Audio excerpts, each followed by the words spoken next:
Muy buenos días, ¿cómo está? Nelson Segura, le saluda la abogada Wendy Rodríguez, presidenta del tribunal, dado el día de hoy, 29 de marzo del 2023. Hoy a las 10:10 de la mañana se encuentra hoy presente un estudiante de la Universidad Técnica Particular de Loja, quien, por los requisitos cumplidos, así es apto para poder dar su examen oral. Le damos la bienvenida a los que conformamos el tribunal de este día, con los dos docentes que se encuentran a mi lado, que posteriormente serán quienes les indicarán las preguntas de su examen. Yo le estaré brindando las preguntas para poder calificarle del examen de penal y derecho procesal penal. Como presidenta del tribunal, me es permisible poder solicitarle ciertos requisitos formales y solemnes para el examen complexivo. Primero, ¿nos ayudaría con su nombre completo, por favor? Segura Cuenca Nelson Andrés. Bienvenido. Em, Dentro de la capacitación y dentro de la formación para el examen complexivo, les tuvieron que haber entregado a todos los estudiantes el requisito formal de los temarios del examen complexivo. Es así, para poder completar los requisitos formales, poder preguntar al estudiante: recibió el material del temario de la Universidad Técnica Particular de Loja y adicional estudió en base a ese temario recibido? Sí, lo recibí a inicios de semestre y me forjé a través de ese temario. Perfecto. Tomando así su aceptación, vale establecer que con ese temario es el que se va a referir el tribunal hoy presente, por lo cual se ha aceptado la preparación establecida referente al temario otorgado por la Universidad Técnica Particular de Loja, que cumple con los requisitos formales de la aceptación y comprensión de las obligaciones de este examen. Vamos a dar inicio en este momento con las preguntas de la materia de penal y procesal penal, puesto que soy la primera docente y la presidenta del tribunal. Vamos a iniciar con estas preguntas. ¿Está preparado? Perfecto, estoy listo. Listo. Dando el inicio al examen complexivo oral, iniciamos con el examen de Derecho Penal. Dentro del COIP nos establece una finalidad implícita del Código Orgánico Integral Penal. Nelson Segura, ¿qué es el COIP y cuál es la finalidad? El COIP es aquel Código Orgánico Integral Penal que tiene por finalidad regular el derecho del Estado a castigar a los infractores o, en otras palabras, al jus puniendi, y de tipificar las infracciones penales, de establecer los procesos que se llevarán a cabo dentro de los procedimientos con estricta observancia en el debido proceso, y además se encargará de la rehabilitación de la persona procesada y de la reparación integral hacia la víctima. Muy bien. Acotando con esto, pues la finalidad del derecho penal dentro del COIP, pues es de normar el poder punitivo del Estado a través de los diferentes códigos establecidos, como el COIP y el Código Orgánico de la Función Judicial.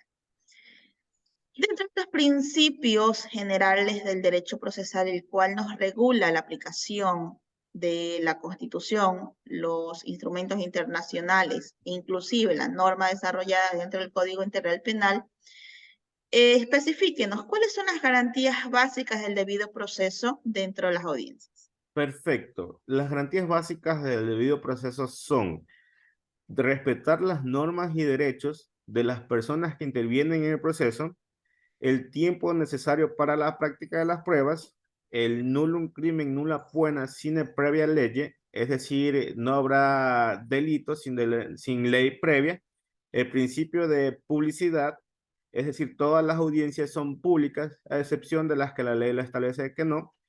La presunción de inocencia, toda persona es inocente hasta que se dicte una sentencia que declare lo contrario. El principio del no bis in idem, o de cosa juzgada, que una persona no podrá ser juzgada dos veces por la misma causa. El principio de proporcionalidad, que nos dice que las sentencias deben ir acorde con el delito, el principio de motivación, es decir, el juzgador dictará sentencia, sí, pero esta deberá estar motivada en base a los hechos, en base a qué prueba le llevó al convencimiento y también qué ley va a aplicar o qué artículo aplicará en su sentencia. El principio también de unidad jurisdiccional, que quiere decir que los jueces son competentes, independientes e imparciales. El principio de recurrir, que toda persona tiene derecho a presentar recursos contra sentencias que modifiquen el desarrollo de sus derechos. El de las pruebas ilegales que no tendrán validez. Eso en cuanto le puedo acotar al debido proceso, estimado docente. Por supuesto, excelente. Pero no podemos olvidar que nada podría ser posible si no existiera la proporcionalidad dentro de toda infracción, ¿no? Sabemos que la proporcionalidad es muy importante al establecer que la debida aplicación de la pena o de la sentencia debe estar acorde a una infracción. Por lo contrario, pues estaríamos yéndonos en contra de la presunción de inocencia o en contra, pues, de un daño lesivo a la persona procesada y posteriormente sancionada. Ya establecimos las garantías del debido proceso. Sabemos cuál es la interpretación del Código Integral Penal y cuál es la necesidad de este Código Integral Penal. Vamos a establecer el delito. ¿Cuál es el concepto del delito, el cual establece el Código Integral Penal? Perfecto. Estimado docente, en el Código Integral Penal no hay una definición como tal para el delito. El delito se entiende sí como aquella conducta que ya sea por acción o omisión, el legislador lo considera penalmente relevante de una sanción. Más allá de una definición, solo hay un conjunto de características que debe cumplirse para llegar a ser un delito, que es un acto típico, antijurídico y culpable, sujeto a una sanción.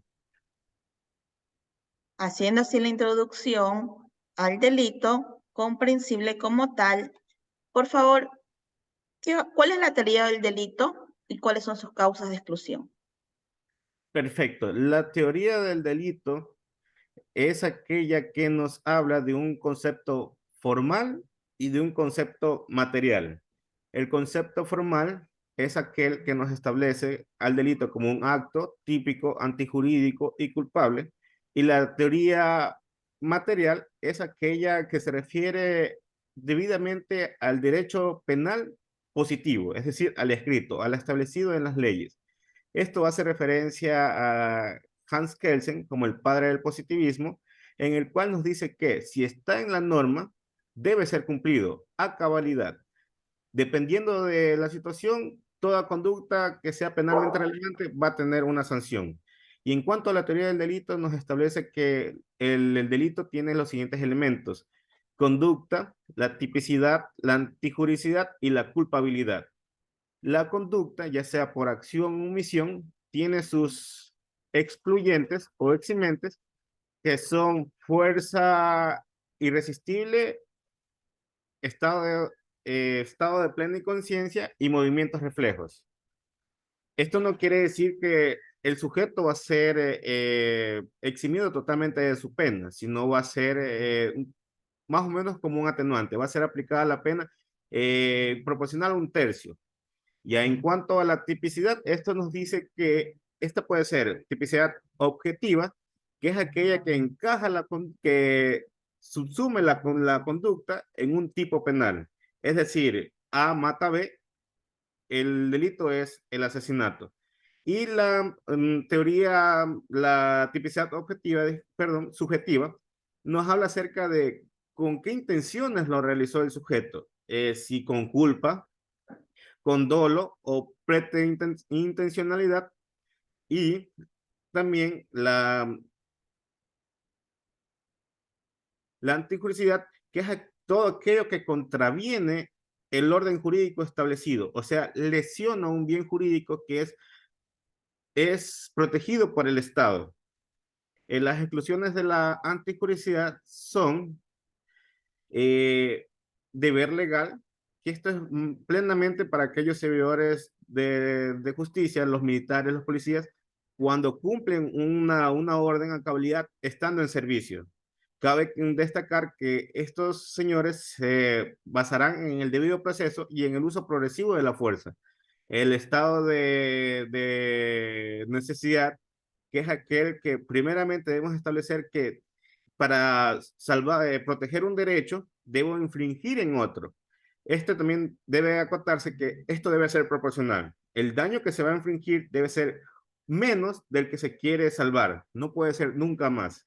Y la necesidad debe ser actual y debe ser actual. Y también la legítima defensa, que es aquel que nos dice que, asimismo, como el anterior, debe ser proporcional, debe haber falta de hostigamiento o de incitación a la violencia, debo defender mi integridad a través de la defensa y asimismo debe ser proporcional. Y en cuanto al último elemento, la culpabilidad, esto quiere decir que para el sujeto sea penalmente relevante, debe tener ese conocimiento o esa capacidad de obligarse, de saber que está cometiendo un delito. Los excluyentes de este son los menores de edad, que estos se van a regir por el Código de la Niñez y Adolescencia, estado de ebriedad o toxicómano, pero cabe destacar que cuando el sujeto se pone en este tipo de condición voluntariamente, no será un excluyente de la culpabilidad, sino directamente va a ser juzgado y también tendrá a los delitos de tránsito como una excepción. Y también el error invencible, que es aquel, no es más que creer o estar en pleno conocimiento de las leyes y creer que se actúa de buena fe, por así decirlo, pero contraviene las leyes como tal. Este error puede ser vencible cuando el sujeto tenía más o menos conocimiento o invencible cuando el sujeto no tenía conocimiento. Hasta ahí lo que puedo acotar a su pregunta, estimado docente. Muy bien.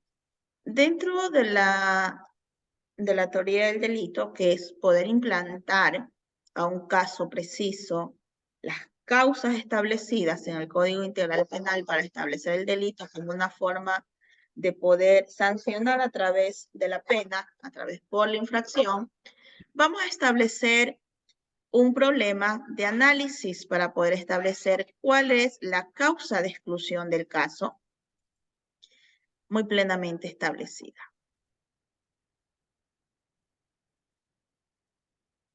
Génesis Arias, propietaria del Hotel Estrella Dorada, organiza una gran fiesta por fin de año en el que invita a todos sus familiares y amigos y de manera especial a su hermana Anita Arias, que en años atrás había quedado embarazada de su ex marido.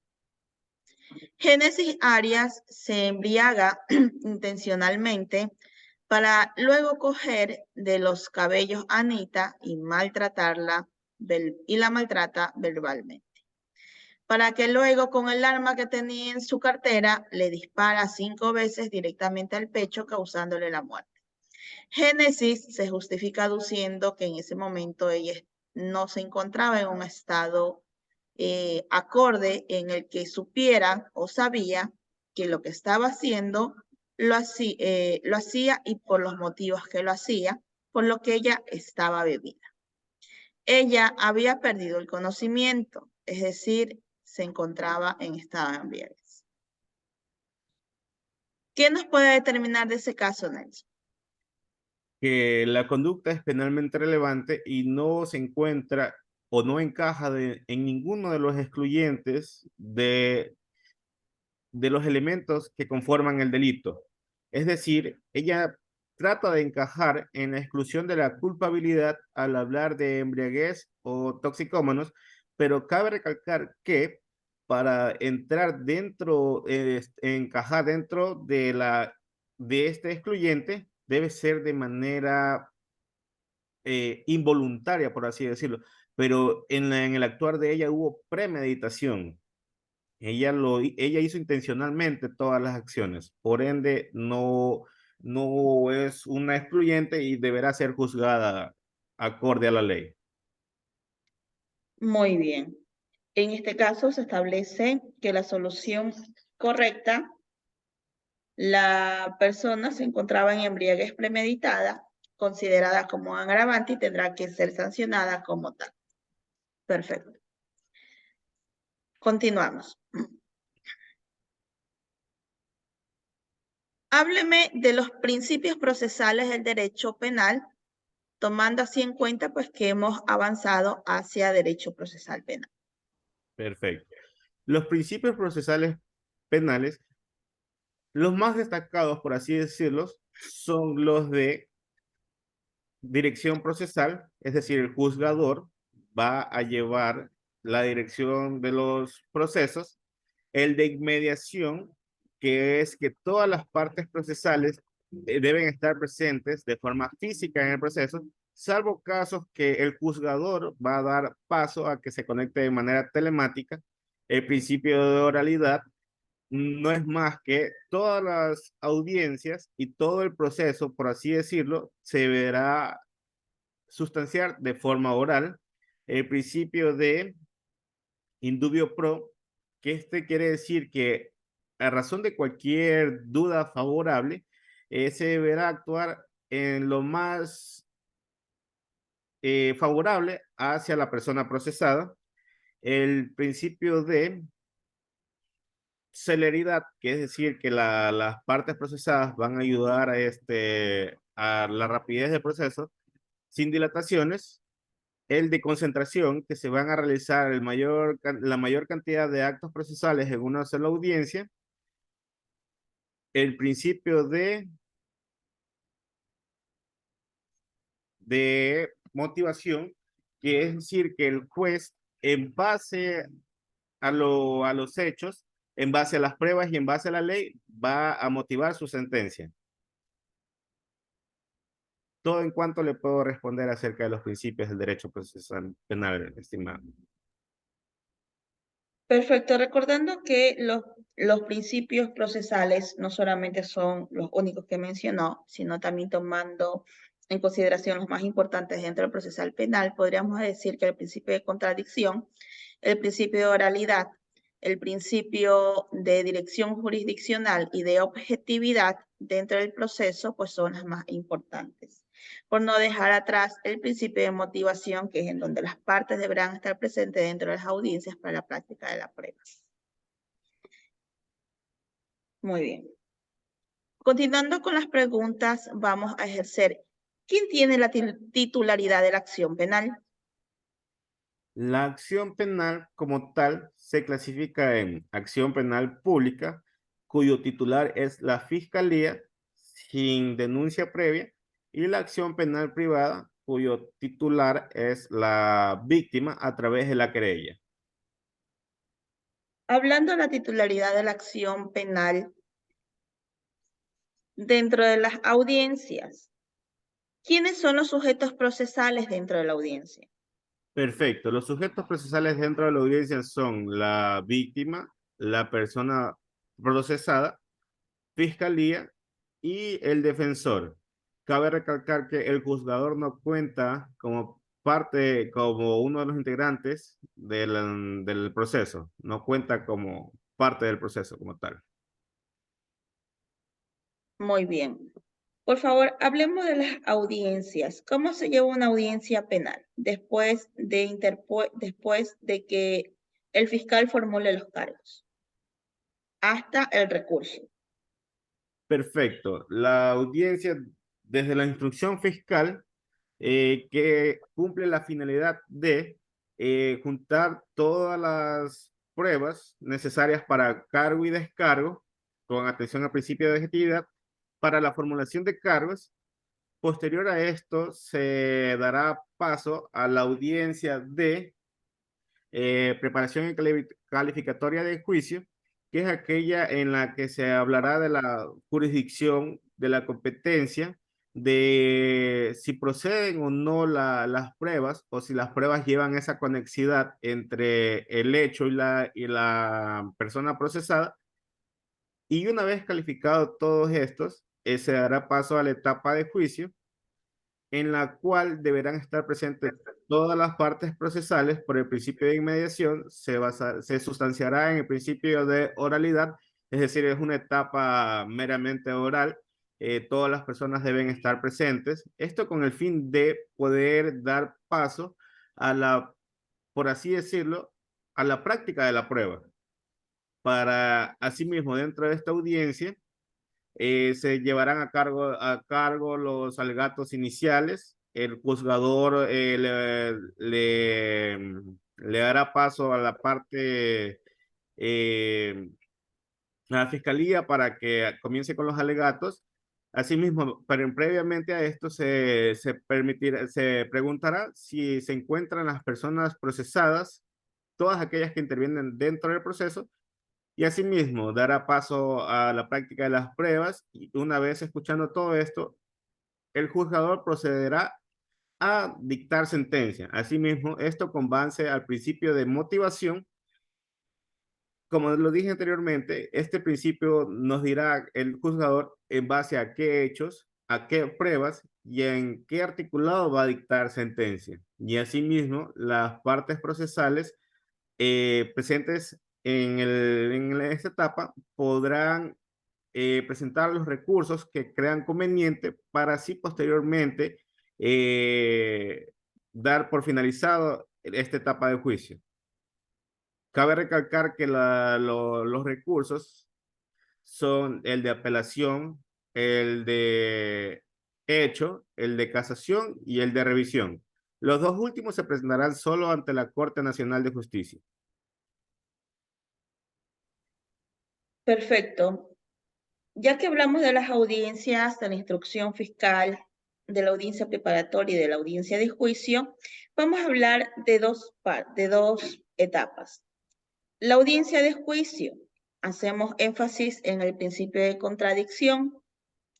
¿Quién inicia con el principio de contradicción, Nelson? Inicia con el principio de contradicción la persona procesada. Ok.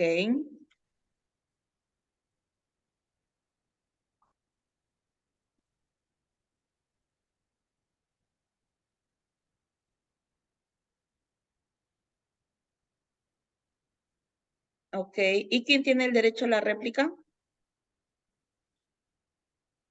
Disculpe, estimada, no le entendí bien la pregunta. Entonces, puedo retrotraerme un poco y decir que con el principio de contradicción inicia fiscalía y tiene derecho a la réplica la persona procesada. Perfecto. Muy bien. Espérate. Muy bien. Entonces, atendiéndonos al principio de contradicción, pues sabemos que quien debe fundamentar los cargos de cargo y descargo es la fiscalía, pues puesto que fue quien imputó la, la acción penal. Y el procesado, pues tiene el derecho a poder controvertir los hechos acusados por la fiscalía. En la etapa del peritaje, el perito, su participación ¿es voluntaria o es obligatoria? Es obligatoria. ¿Con qué argumentos el perito debe participar dentro de la audiencia? Perfecto. El perito participará primeramente, él participará con el principio de oralidad. Él deberá exponer su peritaje como tal.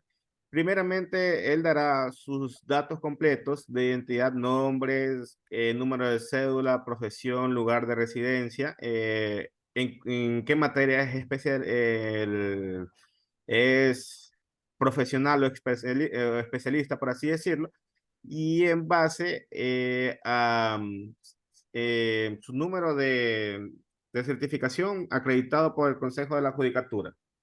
Y también él expondrá su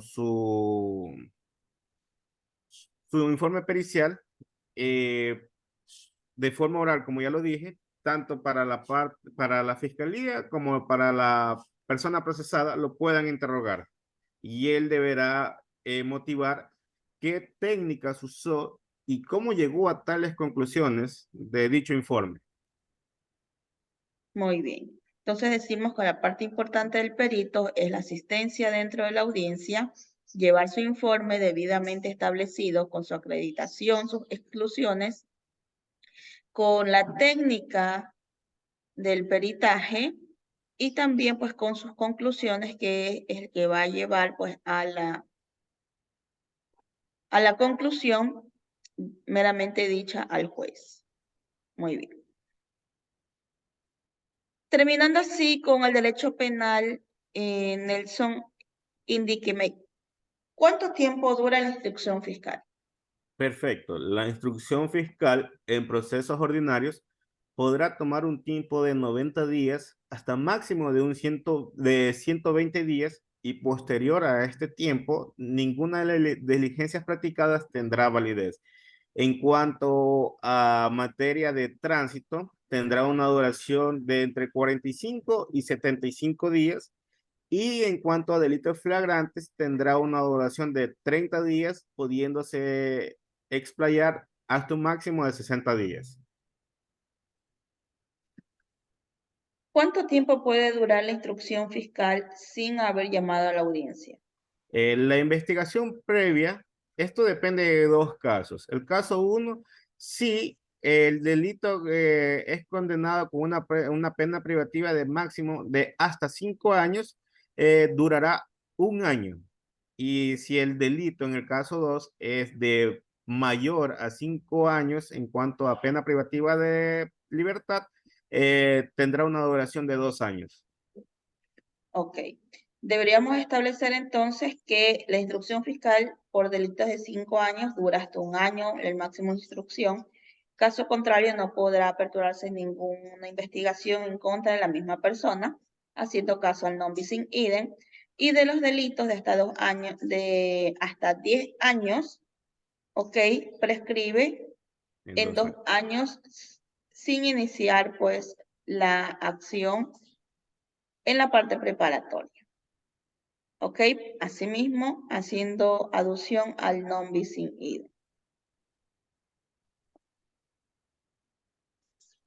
Ok. Hemos terminado con la parte de penal. Vamos a continuar con la siguiente materia, dándole paso al siguiente docente para que pueda pues evaluar. Muchas gracias.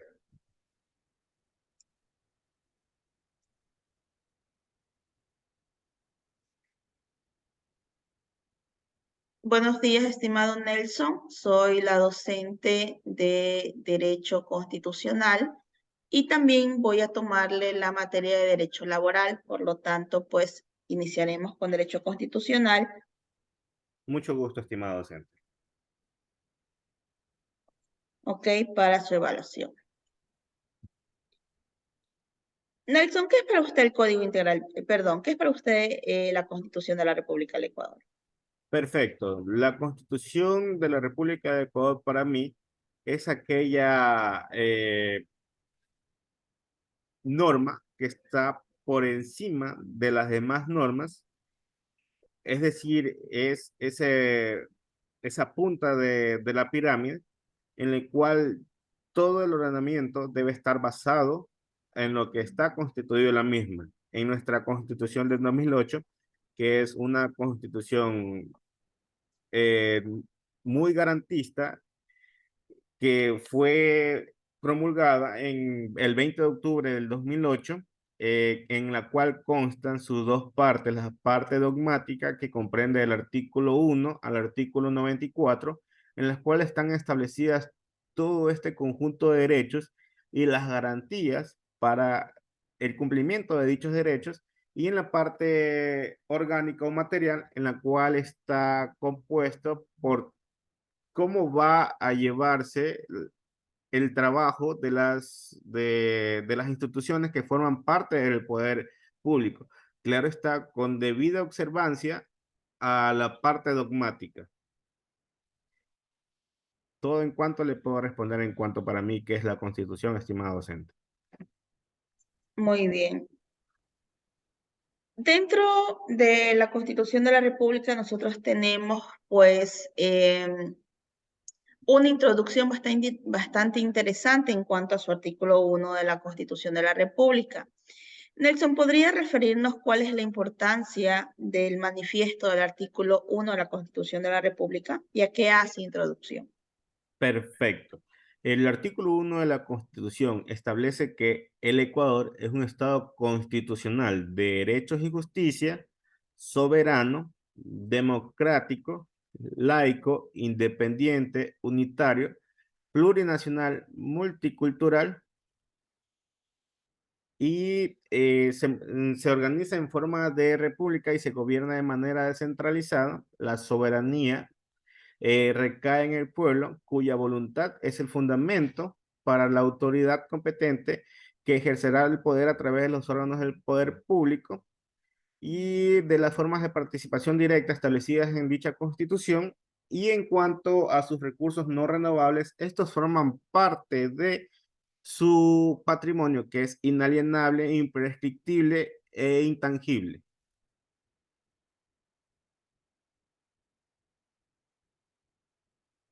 Muy bien. Dentro del artículo 1 de la Constitución establecemos pues algunos elementos constitutivos que han formado parte de esta nueva Constitución o Estado Constitucional de Derechos.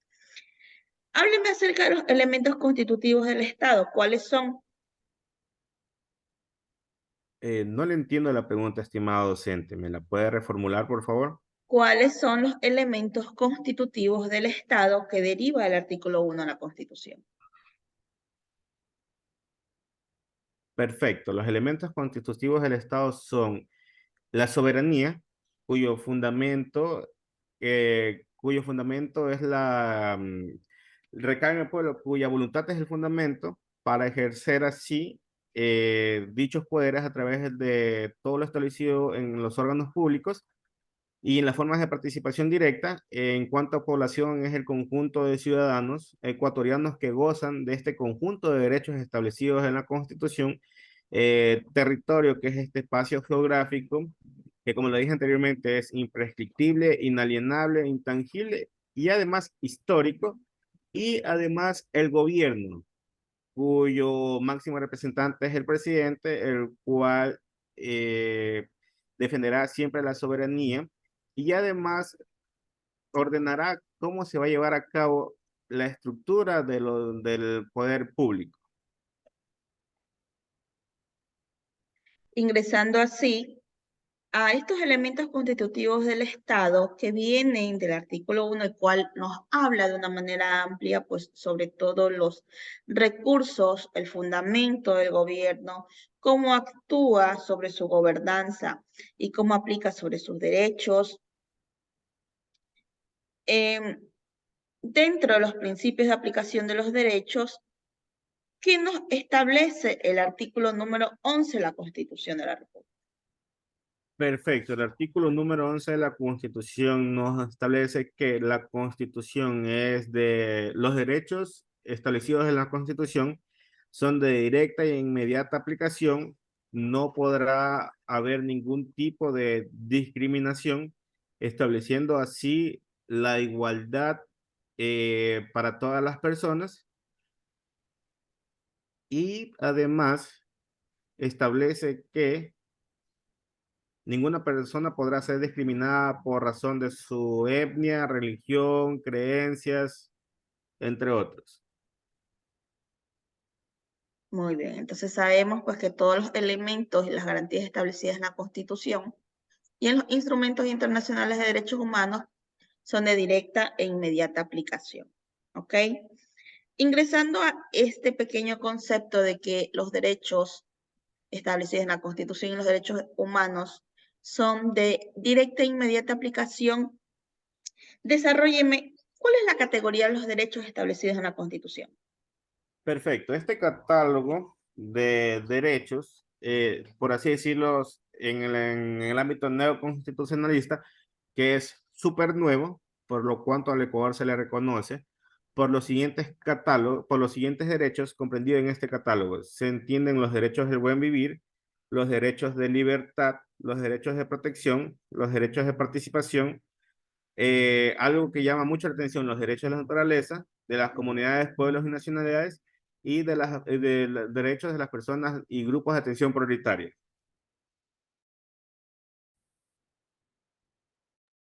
Hábleme, por favor, de los derechos del buen vivir. Perfecto. Los derechos del buen vivir, esto no establece que el Estado ecuatoriano deberá a cada habitante darle una vivienda, un carro, una casa, un trabajo como tal, sino que el Estado a través de las garantías normativas y las garantías de políticas públicas debe establecer ese camino para el desarrollo íntegro del individuo como tal. Se le debe garantizar derechos tales como a una educación digna, a una educación de calidad, a una vivienda digna, salud gratuita de calidad, entre otros. Muy bien.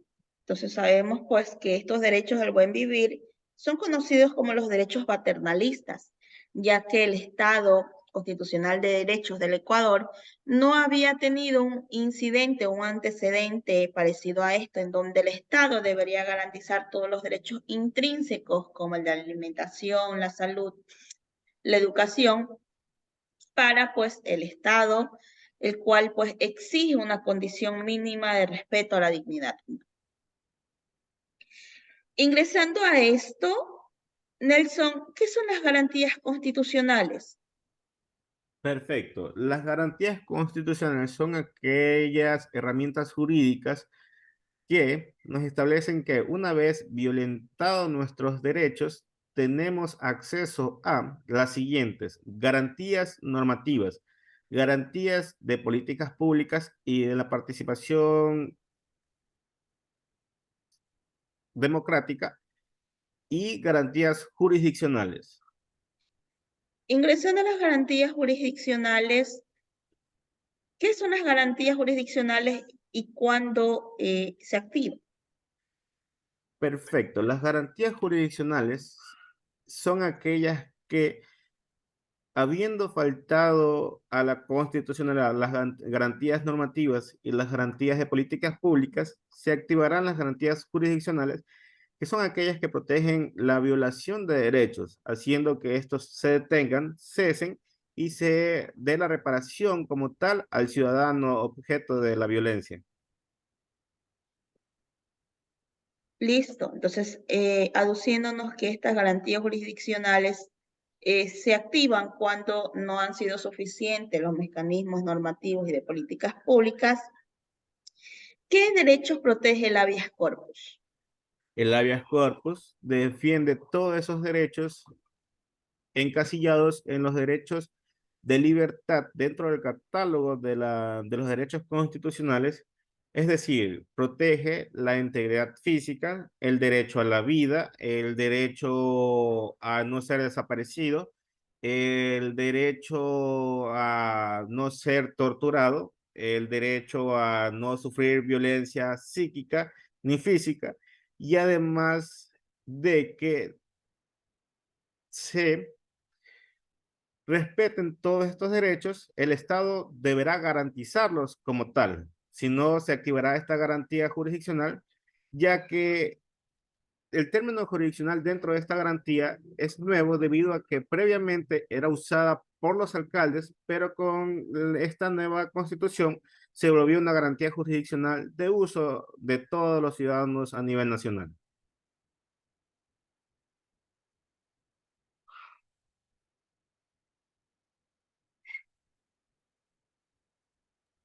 En el ámbito de la aplicación de las personas privadas de libertad, ¿cuál sería el uso del habeas corpus? Perfecto. El uso del habeas corpus dentro de las personas privadas de libertad es que cuando estas personas presenten un quebranto de su salud, daños a su integridad física o psíquica y el Estado no puede garantizar su subsistencia dentro de los centros carcelarios, se activará esta acción jurisdiccional, dando paso así a medidas cautelares interpretadas por el juzgador para que la integridad de dicha persona privada de su libertad no corra riesgos. Muy bien. La acción extraordinaria de protección, ¿qué derechos protege y cuál es el ámbito de la aplicación?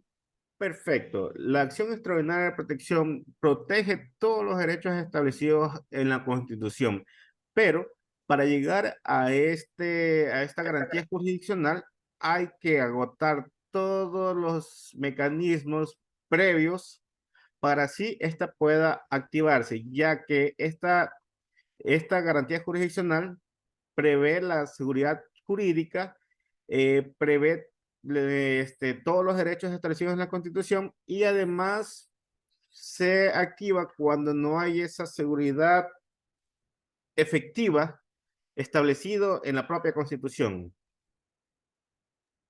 Muy bien, ¿en dónde se interpone la acción extraordinaria de protección? Ante la Corte Constitucional de Justicia.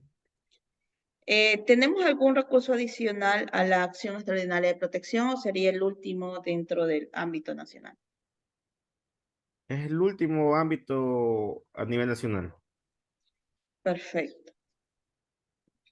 ¿Cuál es la diferencia entre la acción de protección y la acción extraordinaria de protección?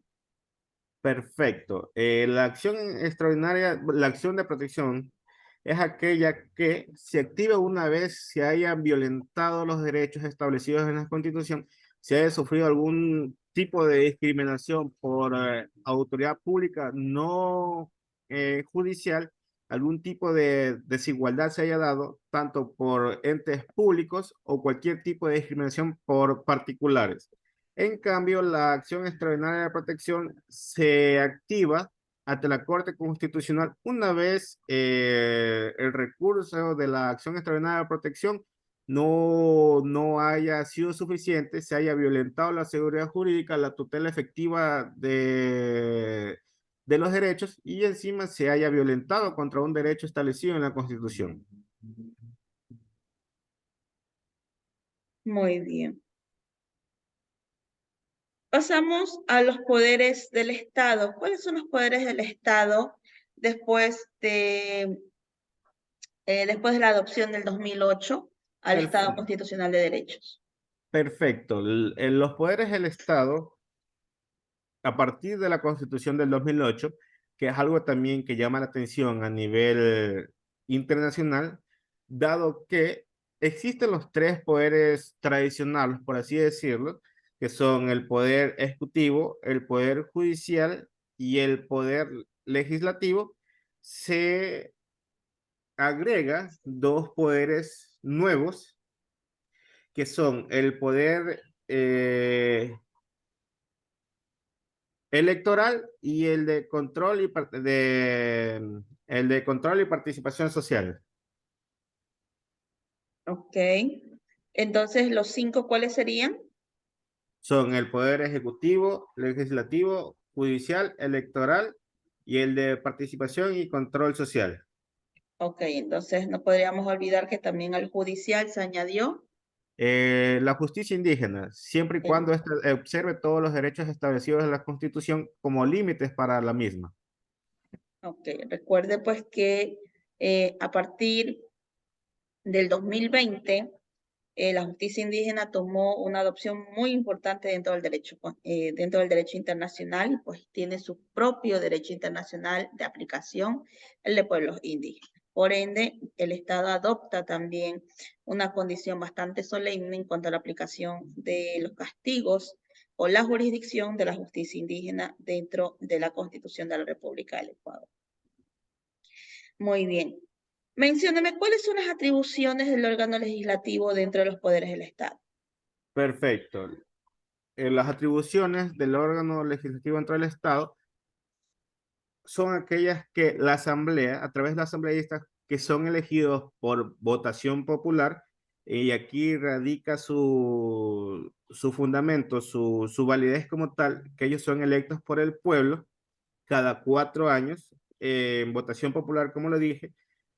Ellos tienen esta reserva de ley, la cual les permite legislar solo a ellos, de reformar, de realizar nuevas leyes, de realizar enmiendas como tal, basados a este principio de reserva de ley. Y dentro de sus atribuciones está posesionar al nuevo presidente y vicepresidente de la República electos en votaciones populares el 24 de mayo del año en curso, además de iniciar juicios políticos, ya sea contra el presidente, contra el vicepresidente, cualquiera de sus ministros.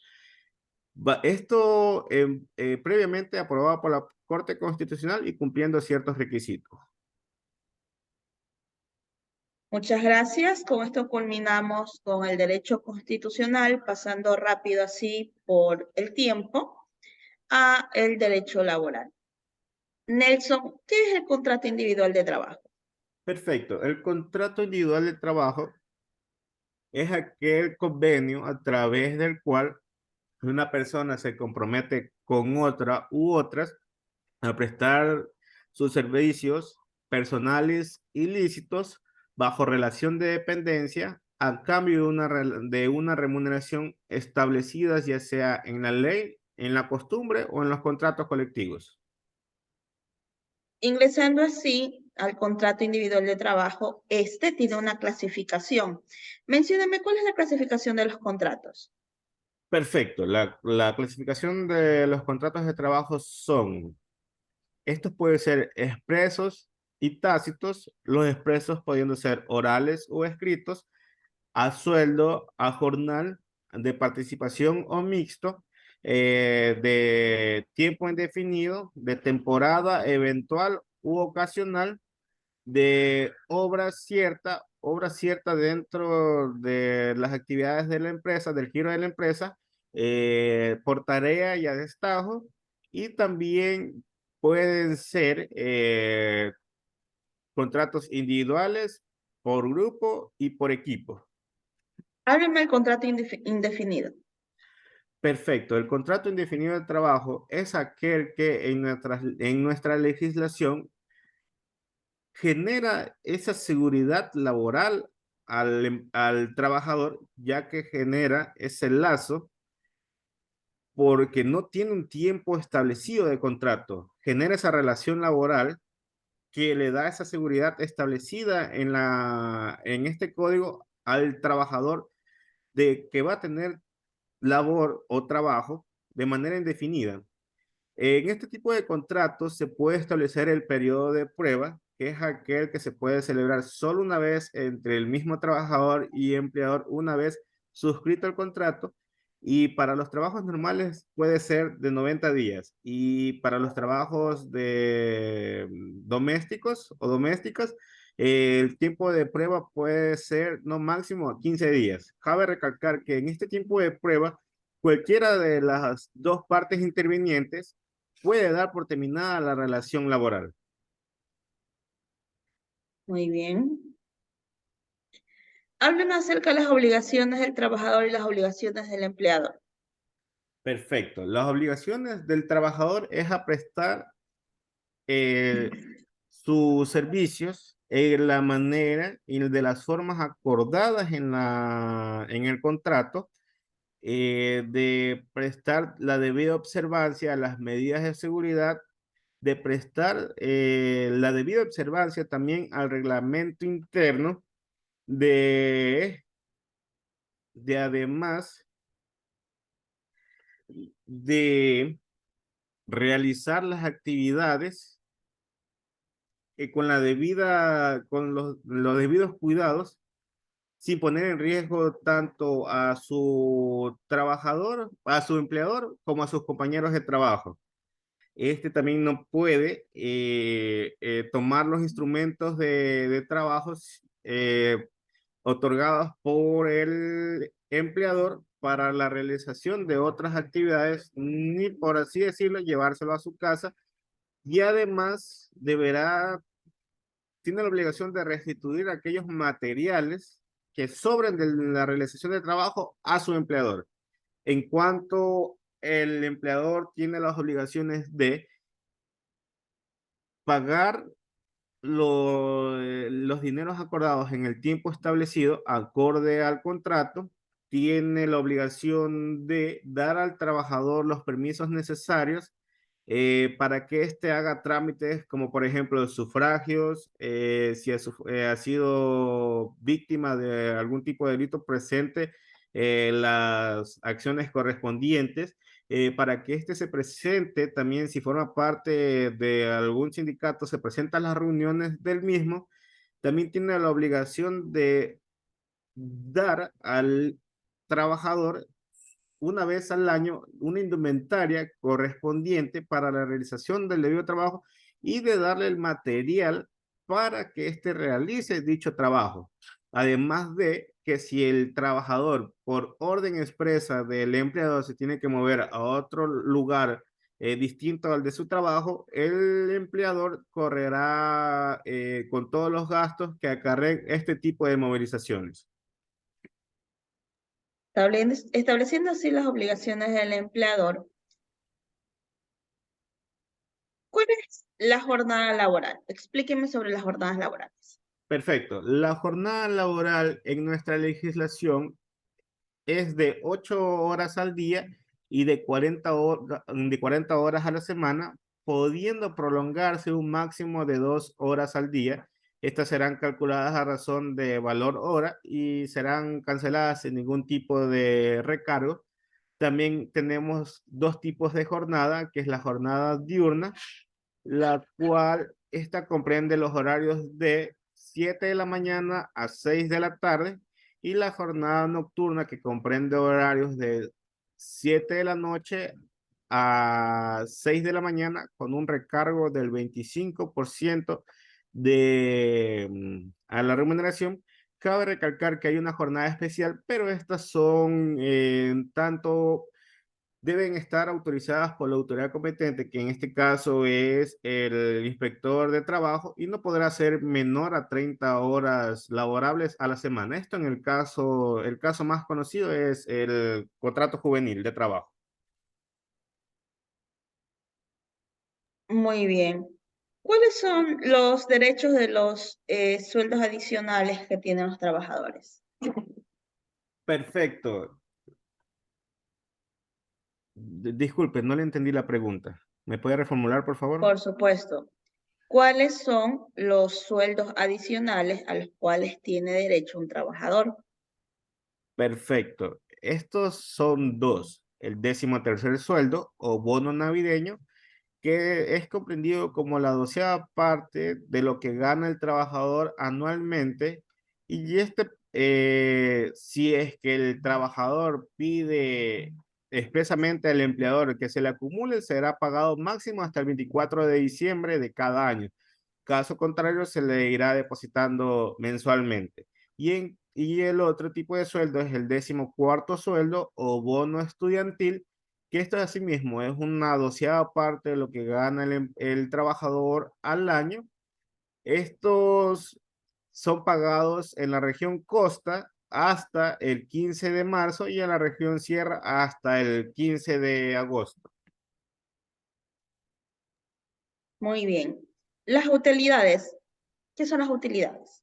Perfecto. Esta es una bonificación a la cual nuestra legislación no la considera como una remuneración adicional, sino solo son aquellas ganancias líquidas que comprenden el 15% de las mismas, las cuales el empleador entregará a sus trabajadores, y estas se dividirán de la siguiente manera: el 10% para todos aquellos trabajadores del lugar y sin ver sin ver su remuneración o carga familiar, y el 5% adicional se le entregará solo a aquellos trabajadores que tengan cargas familiares. Entiéndase por cargas familiares la esposa, los hijos o una persona con algún tipo de discapacidad que esté bajo responsabilidad del trabajador.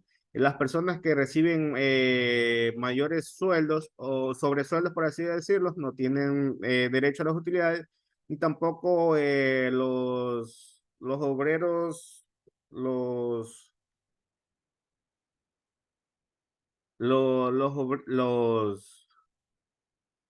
se me fue el término. Los servidores públicos. Sí, los servidores públicos no tendrán derecho a este tipo de utilidades. Hábleme sobre los fondos de reserva. Perfecto. Los fondos de reserva es un derecho que tiene el trabajador a que el empleador le deposite un mes de sueldo posterior al primer año de trabajo y a la cual el trabajador tendrá derecho a servirse de este fondo posterior al tercer año o cada 3 años de depósito del mismo. Asimismo, esto se activa una vez, como mínimo, haya un tiempo de trabajo entre el mismo empleador y trabajador de 1 año, como mínimo. Muy bien. Fondos de reserva. Hábleme todo lo que conozca sobre la jubilación. Perfecto. La jubilación, dentro de nuestra legislación, el trabajador puede tener dos tipos de jubilación, que es la jubilación por el IES, la cual es el tipo de jubilación por discapacidad, incapacidad y la voluntaria, y la jubilación patronal, la cual es aquella a la cual tiene acceso o derecho el trabajador por prestar sus servicios al mismo empleador por un término, por un plazo de tiempo no menor a 25 años. Hay ciertas excepciones cuando son de 20 años, pero esto es estudiado por el inspector de trabajo y él dará paso a este tipo de casos especiales. Ok. Usted me hizo una introducción acerca de las excepciones de jubilación patronal en caso de los 20 años. Explíqueme ese caso, por favor. Perfecto. Hay ocasiones en las que los trabajadores sufren accidentes de trabajo que los dejan incapacitados para seguir con este tipo de servicios, o el empleador da por terminada la relación laboral en este tiempo, en este periodo, por así decirlo, pero igual el inspector, estudiando el caso, dará paso o no a la jubilación patronal, por considerarse un caso especial. Ok. Debe tener un poquito de cuidado, porque primero me mencionó la jubilación patronal por 25 años, que es la del patrón. ¿Ok? Que Perfecto. es, esta jubilación es especial únicamente para los trabajadores que cumplen 25 años trabajando con el mismo empleador. Y no me especificó la del IES. ¿Ok? Recuerda que la del IES no especifica los mismos requisitos. No, ¿puedo hablarle acerca de los requisitos Ok, o ya le voy a hacer ver un poquito los errores. ya? Y el tema del patrono, cuando hablamos de los 20 años, no busca esto porque no conoce del tema, me redondó.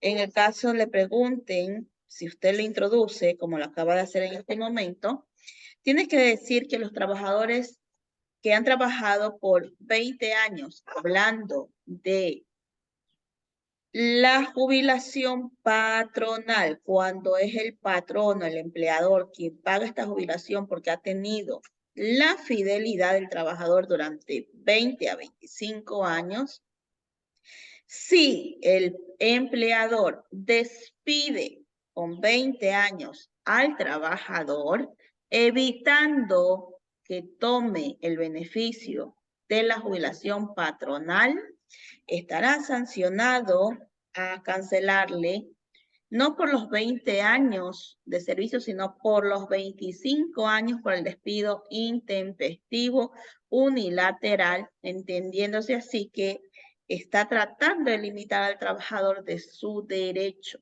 Recuerde que el trabajo y todo lo que corresponde a aportes, seguros, está dentro de los derechos del buen vivir, donde me establece pues su derecho del trabajo y los derechos, sus aportaciones. Entonces estaría haciendo caso omiso a los derechos constitucionales y estaría obligado a cancelar no los 20 años, sino los 25 años completos, ¿ok? Fundamentándole todos sus derechos por este despido anticipado, con la clara intención de no darle la jubilación patronal por los 25 años. ¿Ok? Haciéndole la introducción ya de la jubilación patronal, hágame la introducción sobre la jubilación del Seguro Social, que aquí ya le voy diciendo, ya le disminuyó la nota. ¿Ok?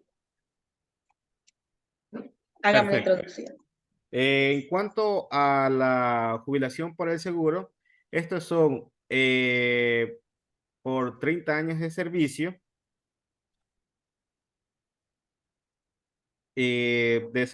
del empleado que está asegurado con un mínimo de 30 años o 360 aportaciones como mínimo para poder acceder a este tipo de jubilación. Ok. Listo. ¿Qué sucede con la jubilación o con el dinero, el pago de la jubilación mensualizada con el jubilante fallecido? Perfecto. La viuda, debidamente establecida como esposa, tendrá acceso a esta jubilación de forma vitalicia, o si no, no habiendo esposa, pero habiendo herederos, los hijos de él tendrán acceso a esta pensión hasta que cumplan la mayoría de edad. Muy bien. Hemos culminado con derecho laboral y nos vamos a introducir, voy a dejar a su docente de derecho civil y procesal civil para que pueda realizarle las preguntas del último examen pues que le tocaría.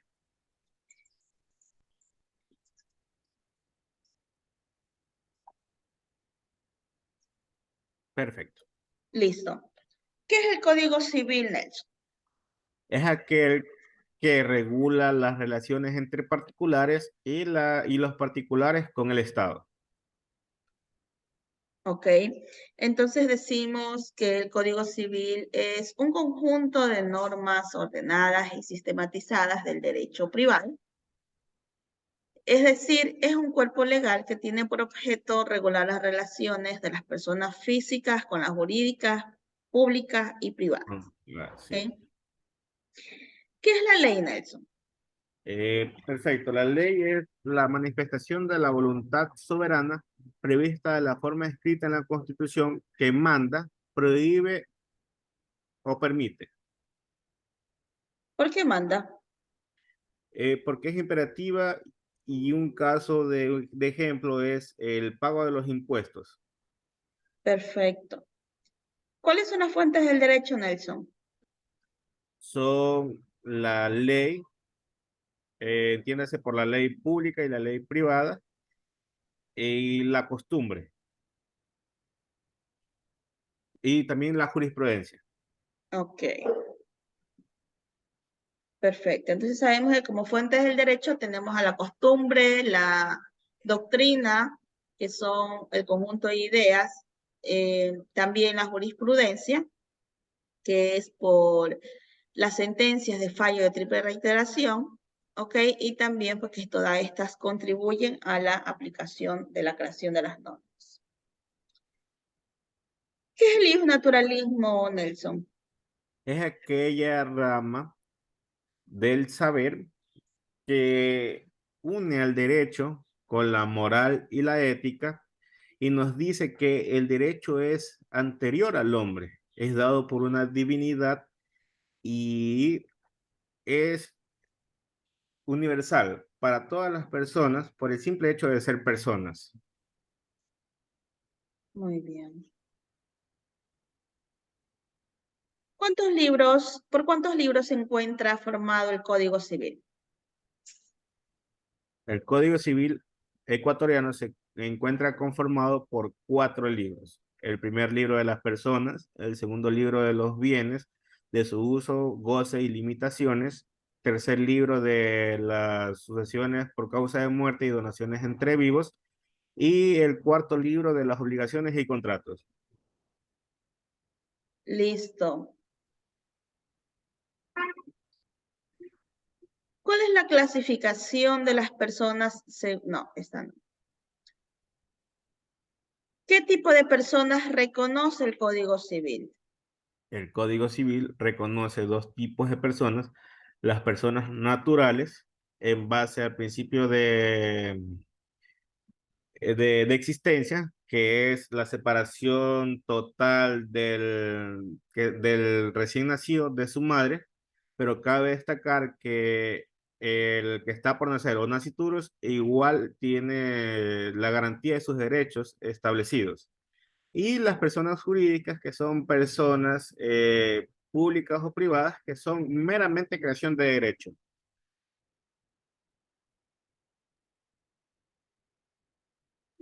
Muy bien, perfecto. Ok. Ahora establecemos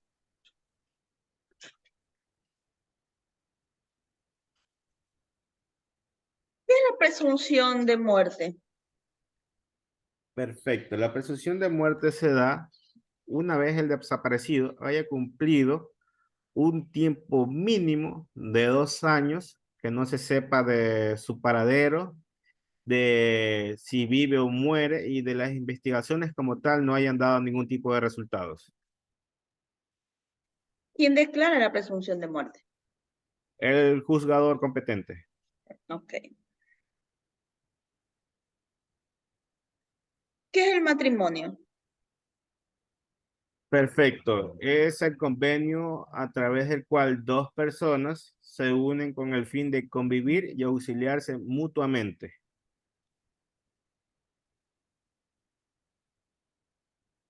¿Qué dio el matrimonio? ¿Qué característica tiene? ¿Cuál fue el extracto nuevo que hubo pues con este cambio del matrimonio igualitario? Perfecto. En base a la resolución de la Corte Constitucional de julio del 2019, a través de un orden consultivo, la Corte Constitucional resolvió que los términos hombre y mujer y reproducir que anteriormente estaban establecidos en este artículo eran inconstitucionales, dando paso así a que se cambie por términos hombre y mujer y se elimine el término reproducirse, dando paso al matrimonio igualitario. Pero esto en complemento hacia el matrimonio de hombre y mujer, ya que la Corte resolvió que no iba en contra del artículo 67 de la Constitución, sino era un mero complemento como tal. Ingresando pues a lo que corresponde al matrimonio igualitario, establecemos pues que al hablar de las fuentes formales, pues proviene esta sentencia de matrimonio igualitario por un fallo de triple reiteración dado por el juez Ramiro Ávila dentro del año 2019, en el cual estableció a través de la cláusula abierta que puede aplicarse eh, el matrimonio como una forma de no discriminación hacia el género establecido, tal como lo dice el artículo número 11 de la Constitución de la República, pues que deberá darse los derechos sin discriminación de nacimiento, género, salud, etcétera. Este matrimonio igualitario nos establece pues que toda persona podrá acceder, no importa su condición de género, pues a este matrimonio, otorgándosele los mismos derechos establecidos dentro de la Constitución, dando así pues la nueva reforma de interpretación al artículo establecido del matrimonio en la Constitución de la República. Haciendo esta introducción, ¿qué solemnidad se necesita para el matrimonio? Perfecto. Se necesita la comparecencia de las partes que van a contraer matrimonio ante la autoridad competente o su representante especial, su consentimiento libre y voluntario de que desea contraer matrimonio y la designación de quién va a ser el administrador de la sociedad conyugal, el certificado de carecer de impedimentos dirimentes y el otorgamiento y registro del acta correspondiente y los testigos debidamente establecidos, Ok, no olvidemos pues que deberán ser mayores de edad para poder mayores de 18 adquirir años. esta solemnidad dentro pues del ámbito legal, ¿no? Deberán tener capacidad para poder asistir al matrimonio. Estipulando así las solemnidades del matrimonio, indíqueme, ¿Cuáles son las causas de la terminación del matrimonio? Eh, Perfecto. Las causas son por muerte de uno de los cónyuges, por divorcio, por sentencia ejecutoriada que declare la nulidad del matrimonio y por sentencia ejecutoriada que declare la posición definitiva de los bienes del desaparecido. Muy bien, perfecto. Las causas de la terminación del matrimonio ya las establecimos. Ahora, dentro de las causas tenemos al divorcio en el artículo 110. ¿Qué nos manifiestan las causales de divorcio? Perfecto. Son causales de divorcio el adulterio de uno de los cónyuges, falta de armonía en el hogar, tentativa de la vida de uno de los cónyuges por parte del otro, amenazas graves por parte de uno de los cónyuges hacia el otro, el abandono de uno de los cónyuges del hogar por un tiempo no menor a 6 meses de manera injustificada, ser ebrio constitucionario o toxicómano, realizar actividades que involucren en actividades ilícitas a miembros del núcleo familiar y falta de armonía dentro del hogar manifestada por ambas voluntades o por una de las voluntades. ¿Qué es la unión de hecho? Es la unión estable y monogámica entre dos personas mayores de 18 años, libres de vínculo matrimonial, que quieren convivir juntos, formando así una unión de hecho que genera los mismos derechos y obligaciones que un matrimonio como tal. Perfecto. ¿Cuándo termina la unión de hecho? Perfecto, la unión de hecho puede terminar por voluntad, consentimiento de ambas partes ante el notario o la autoridad competente, por voluntad unilateral de uno de los contrayentes, asimismo ante el notario o la autoridad competente, muerte de uno de los convivientes, o si no, que uno de los convivientes realice nupcias con un tercero. Muy bien. ¿Qué es el reconocimiento voluntario de los hijos, Nelson? Perfecto, reconocimiento voluntario de los hijos. Esto es en base mayormente en el Ecuador hacia el hombre, en el cual éste reconoce la paternidad de manera voluntaria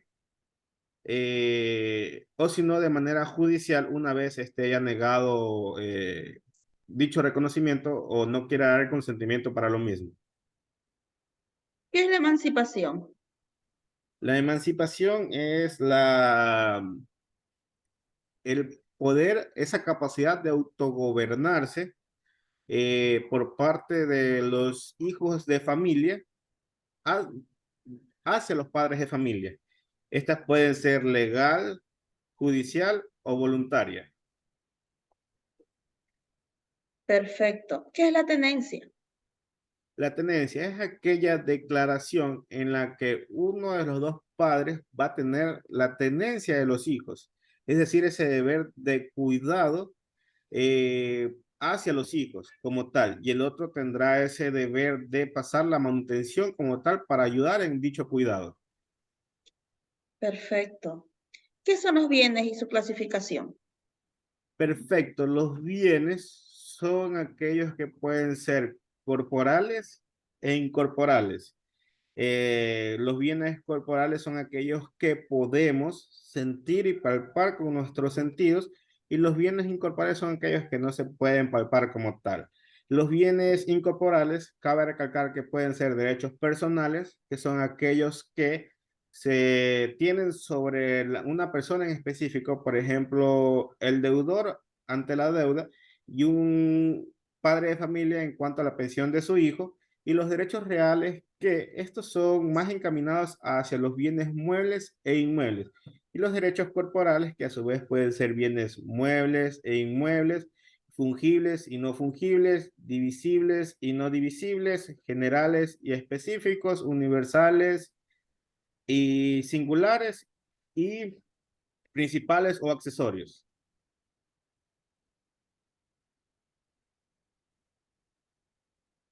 el dominio? Perfecto, es uno de los derechos reales en el cual tenemos la posesión y el ánimo de dueño de un bien, ya sea mueble o inmueble, y el dominio se puede adquirir a través de la accesión, de la ocupación, de la tradición, de la prescripción y de las sucesiones por causa de muerte. Hábleme sobre las sucesiones por causa de muerte. Hábleme todo lo que conozca de sucesión. Perfecto, las sucesiones por causa de muerte, aquí se establece que el difunto o causante dispone de sus bienes para después de sus días terrenales hacia sus causadovientes o herederos o legatarios. Entiéndase herederos por las personas que heredan a título universal en una cuota de los bienes. En cambio, legatarios, ellos heredan en bienes específicos, para hacerle más claros, una casa o tal carro. Ellos solo heredan de manera específica. En el Ecuador se reconoce los testamentos debidamente instaurados por la ley, los habitestatos o cuando el causante no deja testamento como tal, que aquí los llamados a heredar serán en primer grado o su orden sucesorio, en primer grado los hijos, en segundo grado los padres, su cónyuge superviviente o el conviviente y sus ascendientes, en tercer grado los hermanos y en cuarto grado el Estado.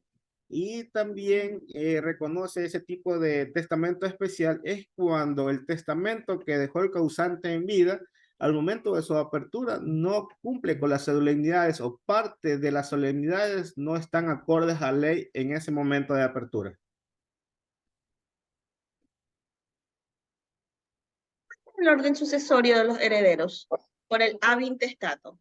En primer orden los hijos, en segundo orden los padres, sus ascendientes, el cónyuge superviviente o conviviente, en tercer grado los hermanos y en cuarto grado el Estado. Cabe recalcar que se puede heredar por derecho personal o de representación. ¿Quiénes heredan por representación? Para ser específico, me permitiría dar un ejemplo. Yo tengo hijos y mis padres aún viven, pero en los días de mis padres yo fallezco. Llamados a heredar por mí son mis hijos, pero solo en la cuota que me correspondía a mí. Eso es un heredero por representación, solo en la cuota en la que le tocaba a aquella persona por derecho personal. No, ya le vamos a explicar de eso.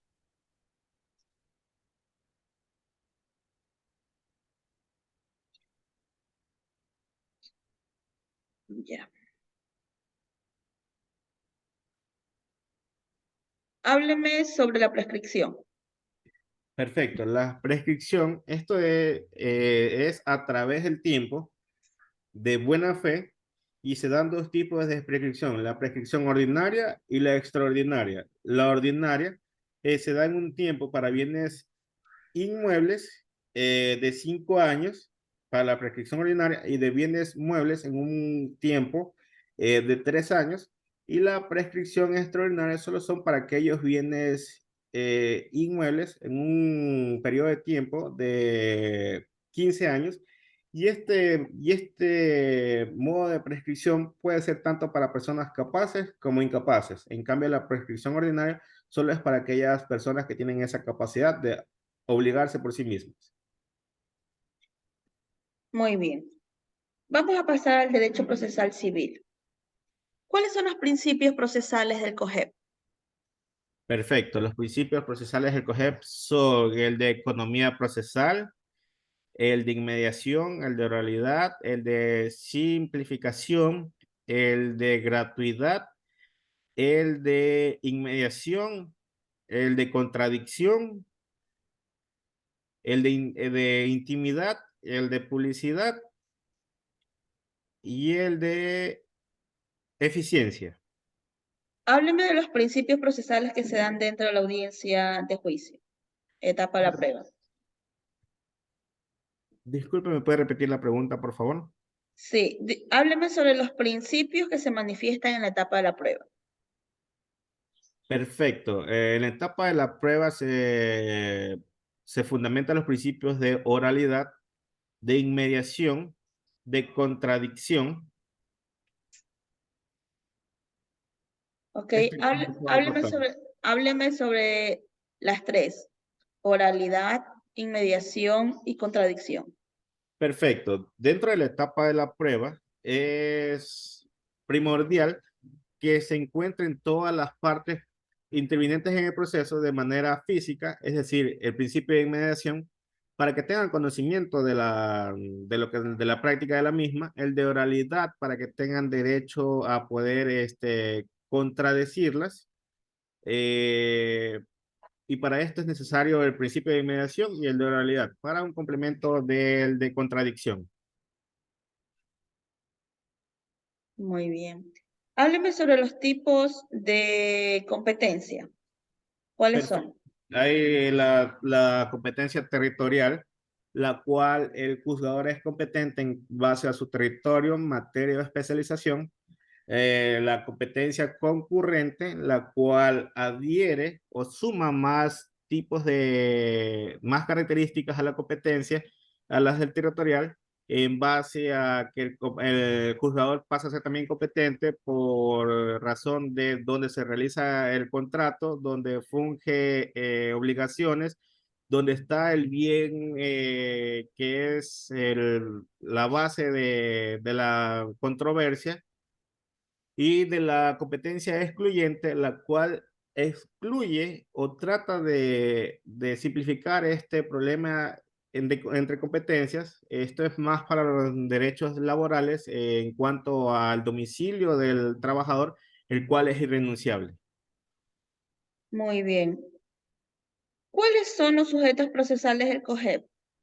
Perfecto. En el COGEP son la parte actora y la parte demandada. Perfecto. ¿Quiénes pueden ser los actores y quiénes pueden ser los demandados? Las personas naturales, las personas jurídicas, los pueblos, nacionalidades, las comunidades y la naturaleza, pero cabe recalcar que la naturaleza solo puede ser sujeto de derechos, más no puede ser reconvenida. Perfecto. Hábleme, ¿cuál es la división del COGEP? Perdón, ¿qué libros, qué materias regula el COGEP? Disculpe, estimado docente, no le entendí la pregunta. ¿Qué materias regula el Código General de Procesos? Perfecto, el COGEP regula todas las materias a excepción del el penal, electoral, constitucional y la extinción de dominio. Estas son derecho civil, derecho laboral, inquilinato, niñez y adolescencia, eh, contencioso tributario, contencioso administrativo. Ok. E inquilinato, creo que se lo mencionó, Sí, ¿verdad? sí lo mencioné primerito. Perfecto. ¿Qué es En la cuanto citación? la citación es la que, la que da a conocer a la parte demandada de que se está llevando o se va a iniciar un proceso en su contra por parte de la parte actora o demandante. ¿Qué tipos de citación hay? Perfecto. Hay la citación personal, que es cuando se le entrega dicho documento de forma presencial o física a la parte demandada. La citación por boletas, que es aquella que se entrega en el domicilio de la persona, no habiéndola encontrada en físico, en su domicilio o en su trabajo, y la citación por los medios de comunicación, esto es por radio o por medios escritos, entiéndase por los periódicos. En cuanto a la situación de la citación por radios, se dará en 3 fechas diferentes y el dueño de la radio como tal emitirá en qué días y a qué horas fue emitida tal citación al juzgador, Y en cuanto a la citación por medios de comunicación, entiéndase por medios escritos o los periódicos, se hace ya sea de la ciudad el más vendido o no habiendo el más vendido a nivel de ciudad provincial y no habiendo ninguno de estos dos se hará en el de mayor venta a nivel nacional. Asimismo, con 3 días de separado como tales. ¿Cuáles son los efectos de la citación, Nelson? Los efectos de la citación es que da apertura al proceso, detiene la prescripción como tal, se entiende que el posesionario es de mala fe y eso en cuanto lo puedo contar a su pregunta, estimado docente. ¿Qué es la notificación? La notificación esta es las comunicaciones que tiene dentro del proceso. Estas son desde el juzgador hacia las partes procesales que se están realizando tales o tales diligencias para el cumplimiento del mismo. Perfecto. ¿Cuáles son los medios de prueba, Nelson? Los medios de prueba son testimonial, documental y pericial. Hábleme sobre las pruebas periciales. Perfecto. Esta es realizado por un perito acreditado por el Consejo de la Judicatura. Él realizará un informe pericial, el cual deberá exponer en la audiencia de forma presencial, dando paso a los principios de inmediación, de oralidad y de contradicción, por cuanto puede ser interrogado tanto por la parte actora como por la parte demandada. Y él en la audiencia dará explicación a las partes procesales, perdón, como al juzgador de cómo realizó el proceso, qué técnicas usó y cómo llegó a tales conclusiones. Cabe recalcar que las costas procesales por este perito son pagadas por el Estado.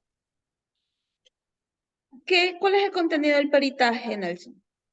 Perfecto. El contenido del peritaje es la identidad del perito, entiéndase por nombres, número de cédula, domicilio, que lleva especificado el tipo de técnica que usó, cuáles son las conclusiones y en base a qué hechos llegó a tales conclusiones.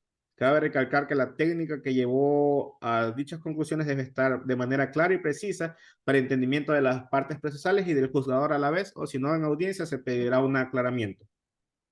Una aclaración. Aclaración. El contenido de la demanda. Perfecto. La designación, el contenido de demanda es el siguiente. La designación del juzgador ante el cual se la interpone, los datos completos, nombres completos, número de cédula, edad, ocupación, estado civil, domicilio, correo electrónico de la parte actora, casillero judicial o electrónico de su este, representante, de su defensor, ya sea público o privado. De ser necesario, también se dará el número del registro único del contribuyente. Además, se darán los datos y la designación del lugar en el cual debe, los datos entiéndase por nombres completos del demandado y se debe designar el lugar en el cual debe ser citado. Un breve resumen bien detallado y pormenorizado de los hechos que son el fundamento de las pretensiones que deben estar debidamente organizados y numerados. El fundamento de derecho, que es el porqué de la, del uso de la acción, del ejercicio de la acción como tal, estos deben estar claros y específicos. Eh, Debe también estar el enunciar la prueba y esto también a su vez estará acompañado con la lista de testigos y deben dejar en claro acerca de qué hechos ellos van a testificar. También asimismo eh,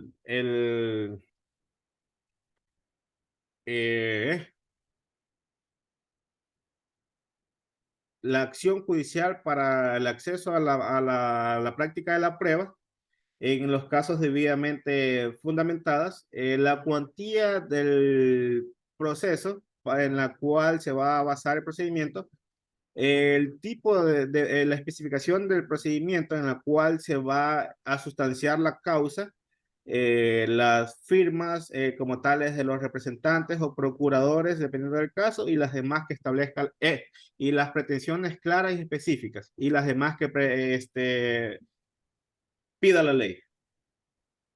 Muy bien.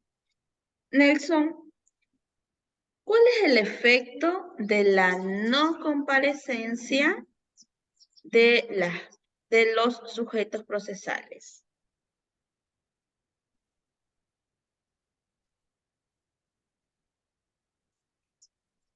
Se entenderá como abandono de la pretensión.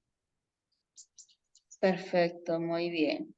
Eso es por parte de la persona La del parte sujeto activa. activo, ¿no? Sí. Y del sujeto demandado, ¿cuál sería el efecto? El que no podrá presentar recursos una vez dictada sentencia, por cuanto él fue notificado dentro de derecho o de ley de dicho proceso. Perfecto, muy bien. ¿Qué son las providencias judiciales? Perfecto. Estos son los autos y sentencias y entiéndase por actos todo este conjunto de actuaciones y expresiones realizadas por el juzgador. Estos pueden ser interlocutorios que solucionan cuestiones dentro del proceso y el de sustanciación que resuelve conflictos para poder así llegar a la resolución del mismo, y la sentencia, que es la resolución judicial que versa sobre las pretensiones, alguna causa o algún recurso. Perfecto. ¿Qué tipo de procedimientos conocen en el ámbito civil? Perfecto, el procedimiento ordinario, el ejecutivo, el sumario, el voluntario y el monitorio. Muy bien. Hemos terminado con la prueba del examen complexivo. Vamos a hacer la deliberación, por lo tanto, la vamos a dejar en espera hasta que los docentes aquí presentes puedan dar una deliberación de su examen complexivo oral. ¿Ok? Ya hemos terminado el tiempo de la deliberación. Estimado Nelson, por la presente, este tribunal ha decidido por los requisitos completados dentro del examen complexivo oral que Nelson ha obtenido la nota de Derecho Penal y Procesal Penal de 10, Derecho Constitucional sobre 10, en Derecho Laboral.